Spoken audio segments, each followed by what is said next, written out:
Du coup, bonjour à tous et bienvenue dans ce nouvel épisode de notre podcast. Aujourd'hui, on va parler d'un sujet d'actualité surtout dans le milieu du street lifting. Donc, c'est est-ce qu'un coach de power va pouvoir coacher en street lifting? Donc, forcément, vous vous doutez bien que notre avis est un petit peu biaisé sur le sujet. Mais voilà, on a cherché à avoir des protagonistes sur ce podcast-là, des gens qui ont un avis un petit peu contraire au nôtre, mais malheureusement, ça n'a rien donné. J'avais fait quelques propositions en story, etc., quelques DM. Donc, on va discuter de tout ça tranquillement tous les trois. On va voir différents points. De manière générale, dites-vous bien que l'objectif de ce podcast, c'est pas de rapporter une réponse définitive, mais de nuancer les propos. Parce que moi, personnellement, sur ce sujet-là, j'ai vu beaucoup de réponses extrêmes et de réponses qui font pas vraiment sens. Donc voilà, c'est juste pour rapporter un petit peu de contexte, nuancer un petit peu tout ça et apporter peut-être quelques éléments de réponse. Et puis voilà. Donc, commençons par le commencement. Euh, Pourquoi un coach en power pourrait coacher en street déjà? Je vous pose la question, les gars. Moi, je pense qu'il faut prendre le problème dans l'autre sens, en fait. Il faut se dire pourquoi est-ce qu'il pourrait pas. On part du postulat qu'on ne peut pas. Et l'objectif, pour nous, là, notre objectif, c'est de prouver qu'on peut, en fait. Très bien. Moi, je vais partir déjà du principe que dans l'aspect programmation, à mon sens, il n'y a quasiment aucune différence. Donc, évidemment, on va me dire que les mouvements, on ne peut pas les programmer de la même manière, etc. Je suis d'accord sur ce point-là. Par contre, il y a un truc qui ne change pas, c'est le fonctionnement du corps humain. Et malheureusement ou heureusement d'ailleurs, les mécanismes de prise de force, ils sont plus ou moins les mêmes, quels que soient les mouvements. Donc, forcément, il y a des adaptations à faire. Je pense notamment au muscle-up, etc., qu'on ne va pas pouvoir programmer forcément de la même manière qu'un squat. Mais en fait, ça reste le même principe. Il faut encaisser son volume, etc. Je sais que dans la programmation, on a plutôt tendance à minimiser le volume des muscle-up parce qu'on considère que déjà, si la technique est acquise, le volume pull et le volume des dips se suffit à lui-même et que tu vas pas taper un volume démentiel, genre des séries de 10 au muscle-up si ton objectif c'est de devenir fort dessus. Mais en fait, cet argument-là, il est valable quel que soit le sport de force. En fait, plus le mouvement est complexe, moins tu vas aller sur des séries longues. Et je vais donner l'exemple de l'haltéro. En haltéro, c'est le même principe. Il faut que tu aies un minimum de volume, il faut que tu fasses de la technique. Les mecs qui font de l'haltéro à haut niveau, vous allez les voir faire des snatchs quasiment tous les jours. Ils vont jamais faire de série de 8 en fait. Ils vont jamais faire de série de 8 parce que sinon ils vont faire 3 reps et ils vont faire un AVC. Donc, non, de ce point de vue-là, enfin, la programmation, en tout cas, en termes de prise de force, donc certes il y a des petites subtilités. On va peut-être pas faire les mêmes incréments. Je sais que sur le street lifting, sur un dips à 100 kg, par exemple, c'est pas du tout la même chose qu'un bench à 100 kg, forcément. Donc, je pense qu'il faut juste pas essayer de comparer les mouvements entre eux et qu'il faut voir chaque mouvement comme un mouvement individuel qui a tendance à répondre de manière différente. Mais non, les mécanismes de prise de force restent les mêmes. Et à mon sens, si tu es un coach de force, et là je ne parle pas de force athlétique, que tu comprends un petit peu comment ça fonctionne, tu devrais être capable de faire la part des choses et de réussir à adapter un petit peu le mouvement en fonction du profil. Ouais, je suis d'accord. Et aussi, en fait, on entend beaucoup, oui, on peut pas faire de la force sur les mouvements de street. Donc déjà, bah, ça fait pas trop sens puisque c'est une discipline de force maintenant. Mais aussi, ce qu'il faut bien comprendre, c'est que déjà, il n'y a pas une façon de coacher en force. Il y a plein de méthodes. Si vous voyez ce que chez nous on fait, ou bien ce que chez les concurrents vont faire ou quoi, il n'y a pas du tout les mêmes axes qui vont être abordés. On va avoir un focus différent et il faut bien prendre en compte que chez Strength Strategy, nous, l'élément central de notre coaching, ça va être le data tracking.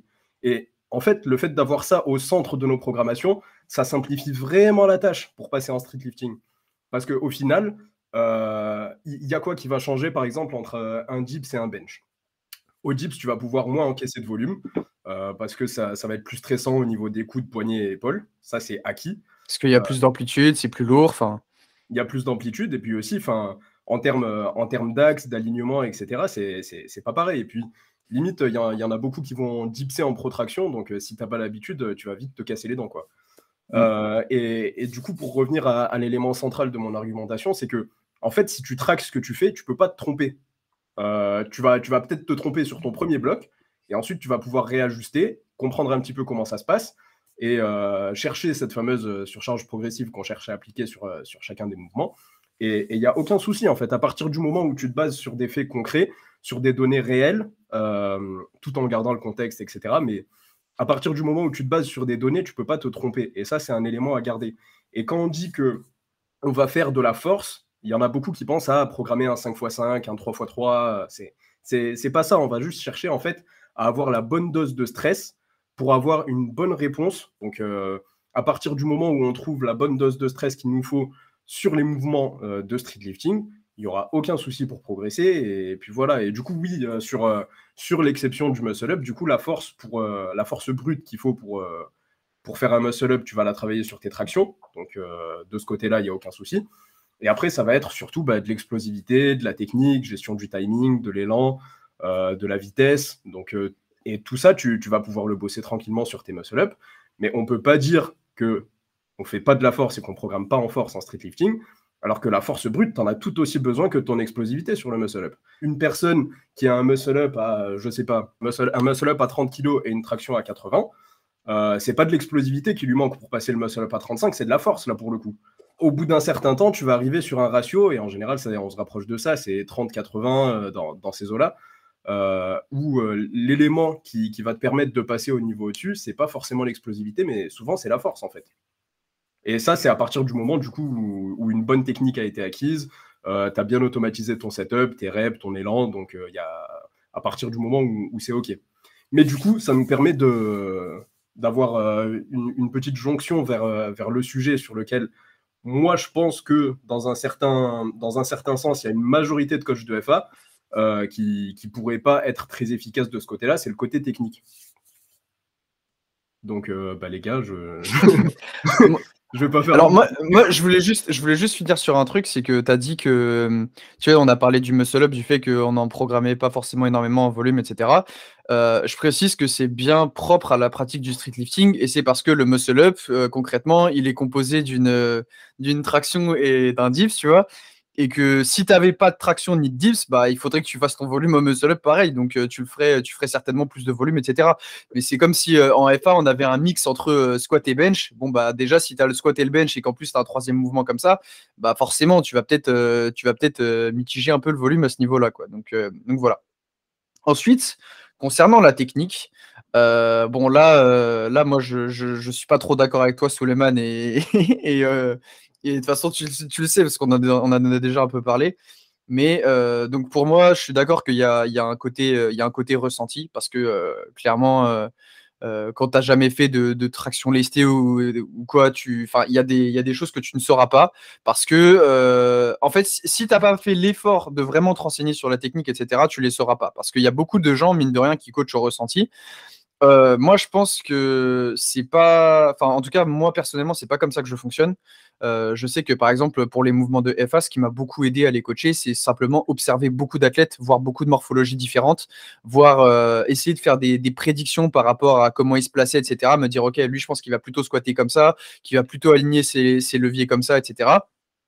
Et simplement se dire que déjà, pour être fort, il faut faire en sorte d'être stable. Donc, quel que soit le mouvement, en fait, il faut réussir à faire en sorte que, tu vois, sur le dips, le poids, il se balance pas, que tes segments, ils soient bien alignés, parce que si tu as tes épaules qui partent 100 km devant tes coudes, forcément, tu vas pas pouvoir pousser correctement. Au même titre que si tu fais un squat et que tu as la barre qui part bien au-delà du devant des pieds, tu pourras pas faire un squat efficace. Et moi, je vais te donner un exemple qui me fait rire, c'est que sur le squat, typiquement, je pense que c'est le mouvement où je vais avoir le plus l'œil, etc. Et c'est un des mouvements sur lequel je pense que je remarque le plus de trucs. Donc, ça ne veut pas dire que sur les autres mouvements, ça ne va pas ou quoi, mais ça veut simplement dire que c'est peut-être un truc sur lequel je vais faire plus attention à certains éléments, alors que c'est le mouvement sur lequel, moi, personnellement, je suis le plus éclaté au sol, tu vois. Non, je comprends que certains aient besoin de ressenti parce que clairement ils sont athlètes, etc., et qui se basent aussi beaucoup là-dessus pour la technique. Mais ça, en fait, je pense qu'il y en a beaucoup qui coachent même en force comme ça, tu sais. Ils disent, ok, ça a bien marché pour moi, donc je vais essayer de le faire sur d'autres. Et je sais que, en tout cas, personnellement, c'est pas du tout comme ça que je fonctionne. C'est pas plutôt. nécessairement le bon call aussi de vouloir tout appliquer ce qu'on fait soi-même sur les autres. C'est jamais vraiment le bon call. À part si la personne, c'est ton copier-coller, parfois ça Ouais, marche. c'est ça. D'autant plus que, enfin, en plus de ça, le fait de chercher pareil, on en a parlé dans le Telegram, mais tu sais, de chercher la formule magique, tu sais, l'ensemble de variables clés qui fonctionnent, etc. C'est pas trop une méthodologie de périodisation par bloc, en fait. C'est beaucoup plus une périodisation type emerging strategies, où on va chercher une combinaison de variables, un stress cible qui va nous faire progresser. Sur une périodisation par bloc, on a un bloc. On a un bloc central et on fait des petits incréments par-ci par-là pour générer une surcharge au fur et à mesure du temps. Mais il n'y a pas de formule magique. C'est juste qu'au fur et à mesure du temps, en fonction de là où il y a de la marge, on rajoute de la difficulté, on rajoute du stress pour que le corps s'adapte. Et c'est aussi simple que ça. Ok, mais du coup, pour toi, si tu n'as jamais pratiqué le muscle-up, tu pourras quand même bien coacher et faire des retours techniques efficaces en muscle-up. Alors, je te dirais que donc effectivement, il y a toujours une part de ressenti, etc. Mais je vais te citer l'exemple là de Jean. Je vais te prendre un exemple de fou, mais tu vois, Jean-Claude Perrin. Le mec, c'était un préparateur physique en athlétisme. Je crois qu'il a fait tennis, etc. C'était un gigantesque crack, tu vois. Donc, il pouvait coacher la technique, etc. Et en fait, le gars, je suis même pas sûr qu'il ait déjà tenu une raquette de tennis de sa vie, tu vois. Et pour le coup, c'était un des meilleurs préparateurs physiques. Je crois qu'il a même reçu une médaille à titre honorifique, etc. à ce niveau-là. Et en fait, c'est purement du bagage théorique. Au même titre que avoir un sélectionneur de l'équipe de France au foot qui a été un ancien pro, c'est très bien. Mais en fait, c'est pas ce qu'on va rechercher, tu vois. Ce qu'on cherche, c'est un mec qui est un tacticien, qui sait comment faire pour faire progresser des gars, et on lui demande pas d'être CR7 en fait, tu vois. Donc ouais, voilà, je Il y pense a un côté que aussi très pragmatique. Il y a aussi un côté très pragmatique. Pourquoi tu vois plein d'athlètes de street venir demander des coachs de FA, mais tu vois aucun gars en FA aller demander des coachs de street? C'est peut-être qu'il y a quelque chose que les athlètes de FA, ou en tout cas les coachs de FA, ont compris peut-être sur les méthodes d'entraînement et de prise de force, notamment la question de la spécificité, volume, intensité. Bah, j'attends l'inverse en fait. Et pour bah, l'instant, il n'y est pas quoi. là- là-dessus, je pense que aussi, Roman, c'est aussi propre au fait que le streetlifting, ça soit un sport un petit peu moins Intéressant. développé, un peu moins Intéressant, ouais. mainstream, ce qui fait que donc je pense qu'il y a des très bons coachs en streetlifting, mais que c'est pas forcément des coachs qui vont avoir entre guillemets autant d'expérience que des coachs de FA, tout simplement parce que ils n'ont pas pu avoir autant d'athlètes en fait. Et même s'ils connaissent très très bien le sport, etc., ils auront pas forcément la même expérience même qu'un coach général, tu vois, qui aurait fait du strongman, de la force, etc., qui, lui, je veux dire, d'un point de vue purement empirique, aura vu plus de cas, en fait. Ouais. Du coup, juste, je voulais revenir sur le point d'avant. Ouais, je suis d'accord avec toi. En fait, tant que la personne a un raisonnement logique, qu'elle cherche à vraiment faire les choses bien, à avoir du point de détail et qu'elle s'implique, pas nécessairement dans la pratique, mais dans la compréhension du mouvement, etc., c'est vraiment top. Je pense que essayer de son côté, ça peut aider aussi. C'est toujours Oui, un peu de clairement. manière Ouais, c'est sûr. l'expérience pratique. Mais voilà. Après, là, je dis ça du coup pour apporter de la nuance, mais au final, nous trois, on est quand même vachement investis dans le street. Maintenant, qu'on le veuille ou non, on n'est pas des coachs de force athlétique, on est des coachs de force et on coach en force athlétique et en streetlifting. On a à peu près, je crois, un tiers de nos athlètes qui font du streetlifting, donc voilà, c'est acté. Que ça vous plaise ou non, on est coach de force. Non, mais c'est Moi, vrai. chez vous, comme vous voulez, je m'en fous. C'est vrai, c'est acté. On est des coachs de force et on coach en streetlifting et en FA. Donc moi, de mon côté, ça c'est par curiosité personnelle et par curiosité d'athlète. Je me suis inscrit du coup pour la FNSL là, qui aura lieu la semaine prochaine. J'ai encaissé une petite prépa sympatoche qui a été un petit peu chamboulée par le Covid et par un Qui a été incendie. catastrophique. Une prépa catastrophique. Voilà, on a voulu brûler ma maison, mais à part ça, tout va bien. Mais du coup, c'était sympa. Et puis, j'ai pu avoir un ressenti quand même sur ce que je programme. Moi, du coup, je vais pas dire que je suis l'inverse de Romain, mais disons que parfois, j'arrive à comprendre des trucs en le pratiquant. Et là, pour le coup, ça a pu un petit peu m'aider, surtout au niveau du muscle-up, qui est un mouvement un peu casse-gueule pour moi. Moi, c'est un petit peu ma bête noire. De manière, vous vous en doutez, un mec qui squatte de 80, il peut pas être très très bon au muscle-up dès le commencement. Mais du coup, voilà, tout ce qui est balancier, timing, gestion de la trajectoire et tout, c'est vachement intéressant. Et je pense qu'en analysant des vidéos sous différents angles, on peut le comprendre et on peut le voir. Mais voilà, le fait de me suspendre sous la barre à 3 mètres du sol, je pense que ça va quand même pas mal aider. Et c'était quoi mon point? Oui, je voulais juste dire que du coup, nous, c'est un cas bien précis pour Strength Strategy, puisqu'on n'est pas des coachs de FA, on est des coachs de force maintenant. Mais je pense que pour beaucoup de coachs de force athlétiques qui cherchent juste à, c'est peut-être un peu bâtard de dire ça, mais à gratter encore un peu de thunes et qui prennent des athlètes en street lifting sans trop savoir comment ça marche, sans trop se pencher sur les mouvements, sans trop se pencher sur la technique, etc.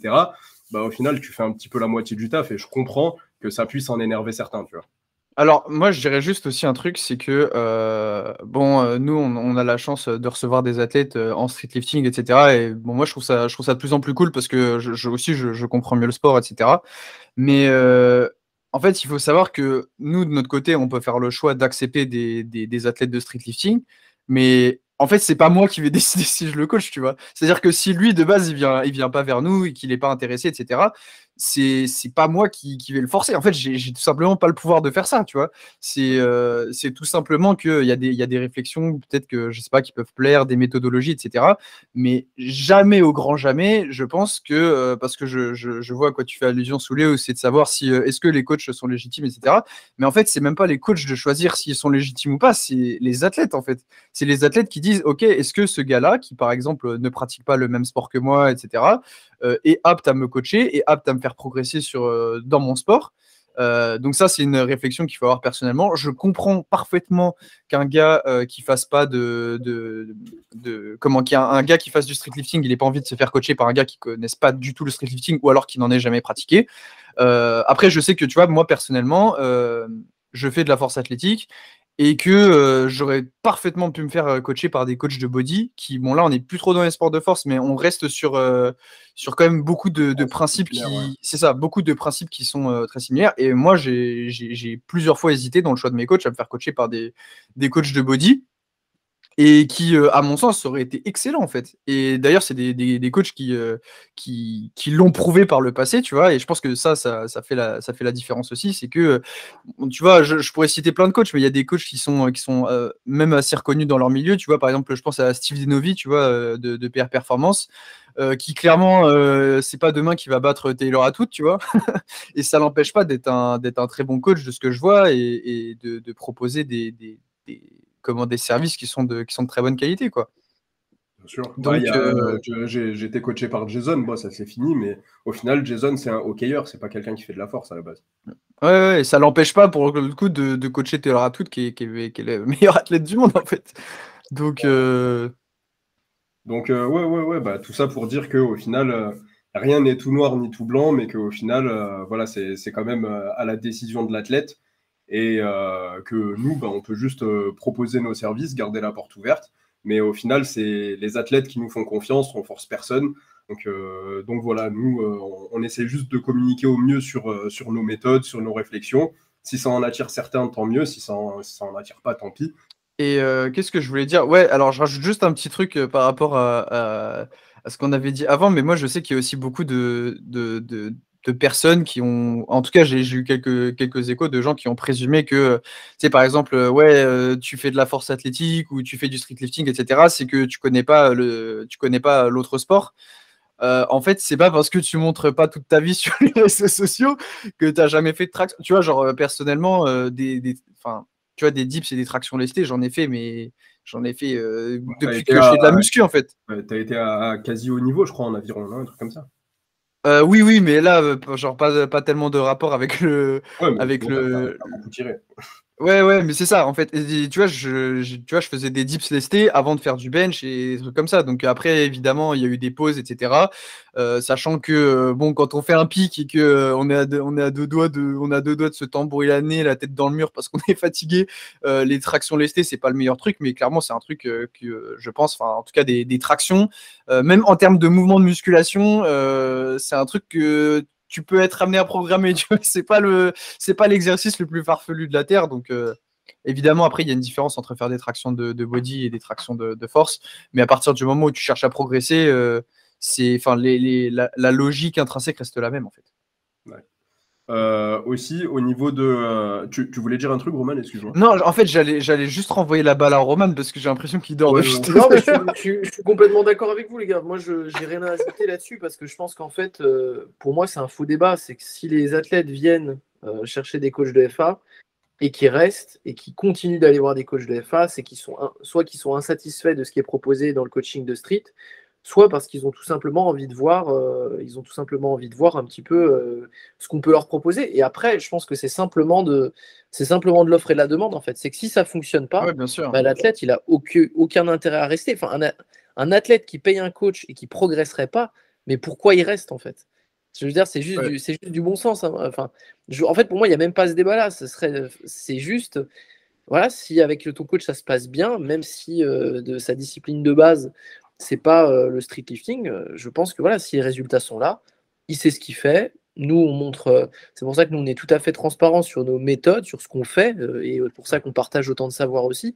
C'est parce que nous, on pense simplement qu'on fonctionne par nos compétences et pas parce que X est champion du monde de ceci ou de cela.